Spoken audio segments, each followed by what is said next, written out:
Scene start होता है जीयू के साथ, जो अपने स्टेटस विंडो को देख रहा होता है। वो अब एंट्री लेवल 9 में पहुंच चुका था। उस दुनिया में उसका चौथा महीना चल रहा था। इन 4 महीनों में वो बहुत कुछ सीखा था।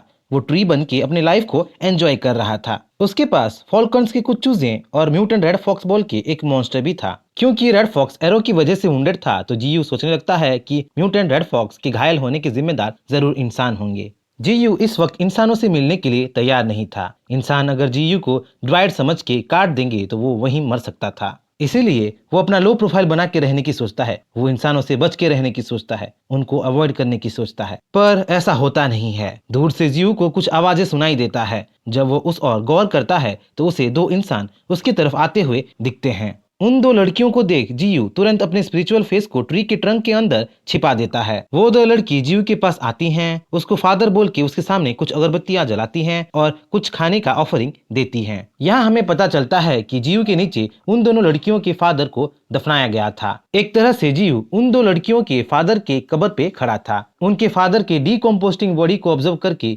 जीयू बड़ा हुआ था। जहाँ ये सब सुन के और जान के जीयू को अजीब लग रहा होता है, वहीं उन 2 लड़कियों को मन ही मन उधर से चले जाने को वो बोल रहा होता है। यहाँ हमें उन 2 लड़कियों के कैरेक्टरिस्टिक के बारे में भी पता चलता है। बड़ी सिस्टर जहाँ मैच्योर और पेशेंस से भरी हुई थी, वहीं छोटी सिस्टर चाइल्डिश और हमेशा हड़बड़ी में रहती थी। छोटी इतनी पेशेंसलेस थी कि कभी कभी अपने फादर के ऑफरिंग्स को भी खा लेती थी। थोड़ा प्रेयर करने के बाद वो 2 लड़की पास ही एक रिवर में नहाने के लिए चले जाते हैं और नहाते हुए 2 सिस्टर्स पानी में मजे करने लगते हैं। उनकी आवाज सुन जीयू अपने आप को रोक नहीं पाता। वो उनको नहाते हुए देखना चाहता था। वो देख भी लेता, पर उसके साइड को कुछ दूसरे पेड़ रोक रहे थे। वो इतना उतावला हो जाता है कि अपने रूट्स को उखाड़ के उनके पास उनको नहाते हुए देखने के लिए चला जाता है। नहा धो के 2 लड़की अपने फादर को गुड बाय बोल के वहाँ से चले जाते हैं और जीयू उनको ऐसे ही घूरता रहता है। ऐसे ही देखते देखते और एक हफ्ता बीत जाता है। ऊपर से जो कैनियन पीसफुल लग रहा था, अंदर से वो कैनियन जंग का मैदान था। प्रेडिएटर और प्रे में हमेशा जंग छिड़ी रहती थी। जीयू के फॉल्कन्स अब बड़े हो चुके थे और लेवल 3 में पहुंच चुके थे। वो इतना काबिल बन चुके थे कि म्यूटेंट रेड फॉक्स के साथ मिलके शिकार करने लगे थे। ऐसे ही वो लोग मिलके म्यूटेंट गोल्डन ईगल का शिकार कर रहे थे। जहां फॉल्कन्स मिलके एक साथ ईगल पे हवाई हमले कर रहे थे,